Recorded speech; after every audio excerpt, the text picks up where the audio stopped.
佢最特別嘅地方咧，就係佢增設咗一個 AR 嘅功能。咁只要我哋 switch on 嗰個 apps 咧，咁你只要將嗰個畫面咧對住嗰張作品咧，佢會俾一啲叫做 animation， 一啲叫做 motion graphics 嘅一啲體驗俾你嘅。呢啲加入咗 AR， 即係擴增實境嘅畫作，係插畫家阿希嘅作品。主題係以數碼龐克嘅風格重塑香港已消失嘅城市景觀。佢希望透過結合科技同埋藝術，保留香港獨有嘅事物。咁等到人哋咧覺得，咦，其實個地邊冇擦到，其實仲喺你嘅心入邊存在嘅，即係喺我畫入邊至少可以存在到啦。即係可能佢會有一啲雨水嘅聲音啦，有一啲街景嘅聲音啦，呢啲係我哋耳熟能詳，即係你生活喺嗰個環境，你會感受到 feel 到嘅一啲觸覺嚟嘅。咁我就將呢一樣嘢影像保留落嚟，亦都可以繼續發展出去咁樣。咁呢個就係希望咧，同呢個現實咧發展另一個平行時空。透過加入聲效同埋唔同嘅動態效果，有助勾起集體回憶，增強觀賞體驗。因為香港好多交通發達嘅地方啦，咁其實啲車咧響個不停噶啦，就係聽到一啲若隱若現嘅聲音，令到佢哋咧參與到嗰個氛圍，去翻去嗰個時候佢哋回憶嘅嗰種嘅畫面。咁例如燈牌嚟講咧，喺我嘅感覺就係覺得應該要閃啦，或者會轉唔同嘅顏色啦。咁同埋入邊嘅景象咧，我會分少少景深嘅，即係話有少少距離感。咁等你咧有啲叫做偽立體嘅一種嘅體驗喺入邊。阿希將呢啲畫作以上架裝裱嘅印刷品方式出售，喺市集擺賣，銷售額每日平均達4位數。阿希認為利用 AR 技術能打破創作上嘅限制，因為以往你畫畫其實已經係有啲波景啦嘛，腦去到手已經有波景，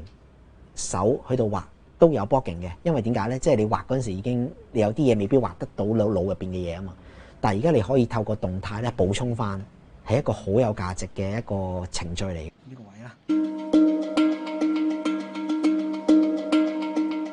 呢幅畫裏面似乎即將發生好多意外，甚至可能致命。但用平板電腦睇睇 AR 效果，就發現佢哋都化險為夷。你要 scan 咗個 AR 咧，先至可以見到嗰啲事情嘅結果嘅。即係齋睇嗰幅畫咧，你唔知個故事會發展成點樣，嗰個人個意外個結局係點樣。但係你一 scan 你就知道，原來佢係可以避過咗嘅。我覺得人生好多嘢都係注定會發生嘅，但係未到最後一刻咧，我哋都未知道個結局會係點樣。咁所以就算我哋遇到一啲好挫敗啊，或者好黑仔嘅事情咧，其實都唔係最後嘅結果嚟嘅。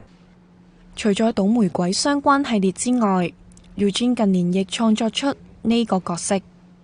其實係喺我2018年嘅時候咧，有一個牌子嘅廠咧話要破產，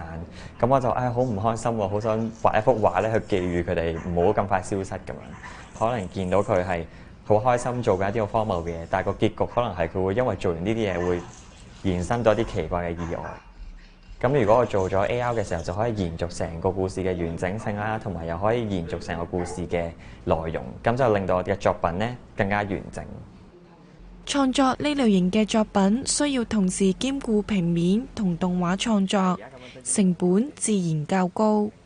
咁我就要由起稿嘅時候就要開始諗到成個故事嘅去向係點樣咯，即係嗰個人嘅動作，我要喺動畫入邊要呈現一個咩樣嘅，或者我喺畫面上面要呈現啲咩樣，兩個唔同嘅方面係要互通嘅咯。即係我就要諗好晒成個故事嘅情節，咁就變成成個時間嘅 cost 會高咗。AR 同傳統藝術嘅結合，亦似乎開始受市場注視。呢間畫廊早前亦有展出 Eugene 嘅作品，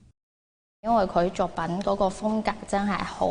新鮮啦。跟住同埋咧，大家拎到電話出嚟就可以 scan， 跟住就睇到個動畫咧。即係都係好得意嗰個，同埋年輕嗰啲藏家都可以好快理解到 AR 係乜嘢，咁就唔似譬如以前可能有啲年紀嘅藏家咧，佢哋我覺得我唔係好了解 AR。隨住科技發展，繪畫已唔再只局限於平面，畫作唔再定格喺一瞬間，或者更能傳達創作者嘅意念，更能拉近創作者同觀賞者嘅距離。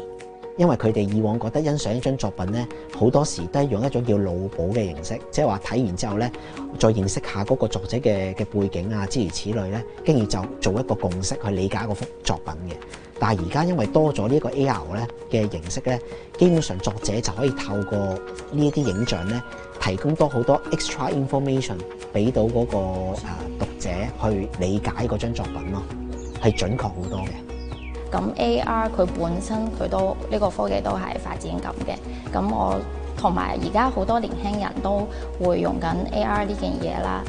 同埋好多中意 AR 嘅都係一啲好年輕嘅藏家啦，所以未來我哋都相信佢會更加好。咁我哋都而家都留意緊更加多嘅，即係利用 AR 嚟做創作嘅藝術家。